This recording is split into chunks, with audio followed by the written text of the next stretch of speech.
Hi, welcome to കലവറ. ഇന്ന് നമ്മൾ ചെയ്യാൻ പോകുന്നത് ഗ്രീൻ ആപ്പിൾ അച്ചാർ.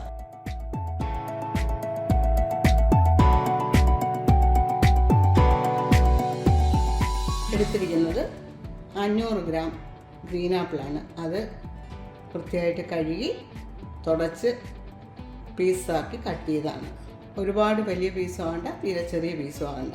പിന്നെ വേണ്ടത് വെളുത്തുള്ളി, ഒരു വലിയ കുടം. അത് വലിയ അല്ലിയുള്ളതാണെങ്കിൽ നടുക്കൂടെ ഒന്ന് കീറിയെടുക്കണം. ഇഞ്ചി ചെറുതായിട്ട് അരിഞ്ഞത് 1 ടേബിൾ സ്പൂൺ. 4 പച്ചമുളക് ചെറുതായിട്ട് അരിഞ്ഞത്.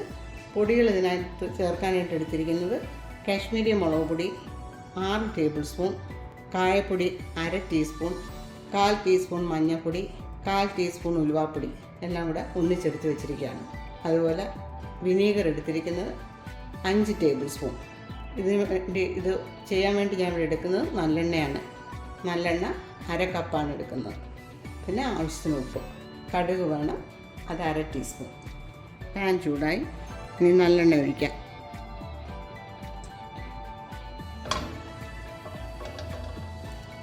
എണ്ണ ചൂടായി, 1/2 ടീസ്പൂൺ കടുക്, ഇഞ്ചി, വെളുത്തുള്ളി,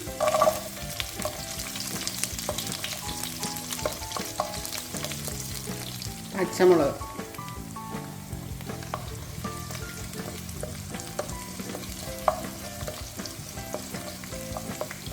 കറിവേപ്പില,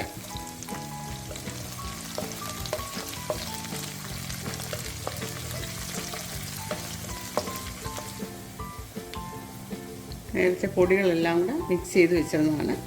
അത് ചേർക്കാം. ഫ്ലെയിം കുറച്ച് വെച്ചിട്ട് വേണം പൊടികൾ ചേർക്കേണ്ടത്.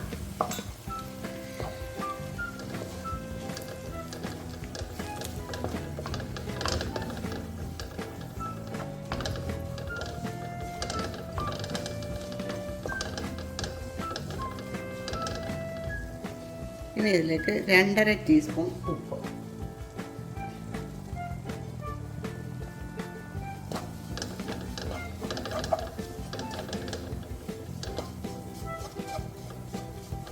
ഒരു 4-5 സെക്കൻഡ് ഇങ്ങനെ ഇളക്കിയാൽ മതി, കൂടുതൽ ഇളക്കണ്ട. ഇനി ഇതിലേക്ക് ആപ്പിൾ,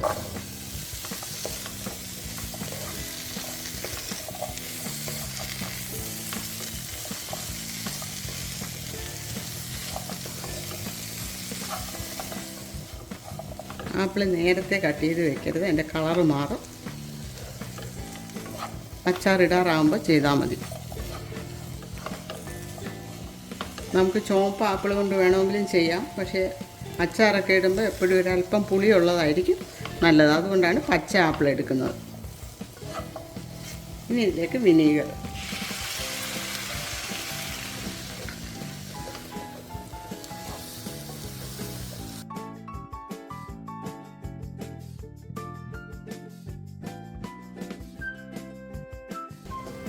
സ്റ്റൗ ഓഫ് ചെയ്യാം.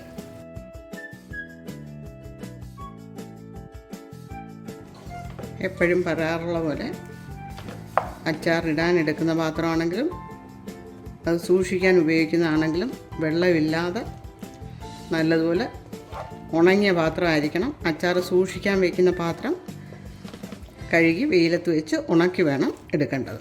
എന്നാലേ അച്ചാർ കൂടുതൽ നാൾ കേടുകൂടാതെ ഇരിക്കുകയുള്ളൂ.